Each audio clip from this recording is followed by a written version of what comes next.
Bonjour à tous. On l'a tous entendue au moins une fois. On la pense souvent comme vraie. Elle est généralement très répandue parce que celui qui la transmet la considère comme une évidence. En plus, elle est agréable à admettre parce qu'elle aide à ne plus réfléchir et s'impose insidieusement. Mais celle-ci est bien souvent fausse. Autrement dit, c'est ce que l'on appelle plus communément une idée reçue. Je vous propose aujourd'hui de nous intéresser à quelques idées reçues au sujet de la vaccination.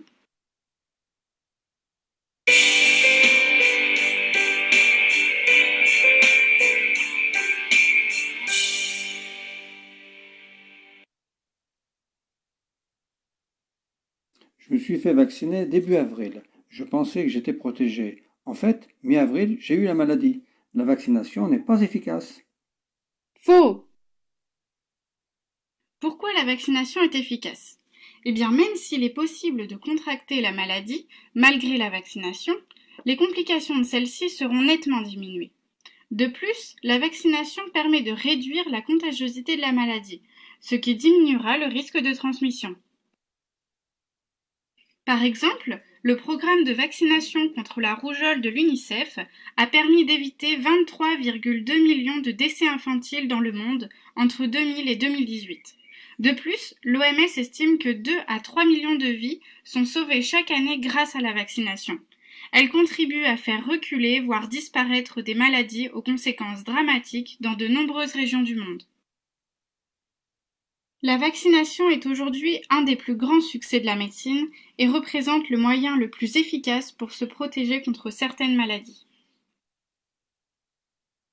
Pour moi, il n'y a vraiment pas besoin de se faire vacciner contre des maladies qui n'existent quasiment plus aujourd'hui.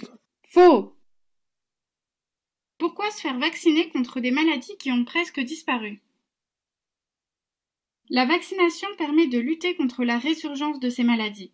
Il suffit de quelques cas pour qu'une maladie contagieuse déclenche une épidémie si la majorité de la population n'est pas protégée.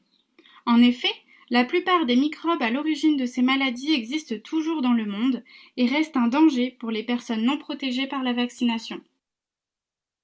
Par exemple, en France, chaque année, on compte encore des cas de tétanos chez des personnes non vaccinées ou qui n'ont pas encore effectué le rappel de leur vaccination.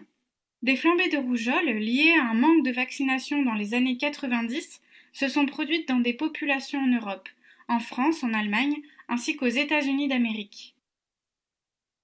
La vaccination permet donc de se protéger et de protéger ceux qui nous entourent. Il est donc nécessaire de continuer à se faire vacciner contre ces maladies. Personnellement, je trouve qu'il est dangereux de vacciner des enfants aussi jeunes. Écoutez, ils sortent à peine du ventre de leur mère qu'on leur administre déjà des vaccins. Faux! Pourquoi est-il important de vacciner les enfants après la naissance? Les anticorps de l'enfant à naître sont transmis par la mère durant la grossesse et diminuent au fil des mois suivant la naissance. Ainsi, la vaccination renforce le système immunitaire encore immature du jeune enfant et lui permet de se protéger contre ces maladies qui peuvent être particulièrement graves, voire mortelles. Par exemple, la coqueluche peut engendrer des asphyxies, la rougeole peut se compliquer d'encéphalite. La vaccination permet de prendre le relais de cette protection transmise par la mère. Elle doit donc se faire le plus tôt possible pour protéger l'enfant. Beaucoup trop de vaccins sont administrés à de très jeunes enfants d'un seul trait. À mon avis, autant d'injections présentent des risques. Faux! Pourquoi administrer plusieurs vaccins en même temps? L'administration simultanée de plusieurs vaccins a pour avantage de diminuer le nombre d'injections, ce qui réduira la gêne pour l'enfant. Il n'y a à ce jour aucun impact négatif sur le système immunitaire de l'enfant selon les données scientifiques disponibles. Par exemple, l'association simultanée de plusieurs vaccins, comme pour la diphtérie, le tétanos, la poliomyélite et la coqueluche, potentialise l'efficacité de certains d'entre eux et diminue donc le nombre d'injections. Les vaccins combinés représentent donc un avantage pour l'enfant.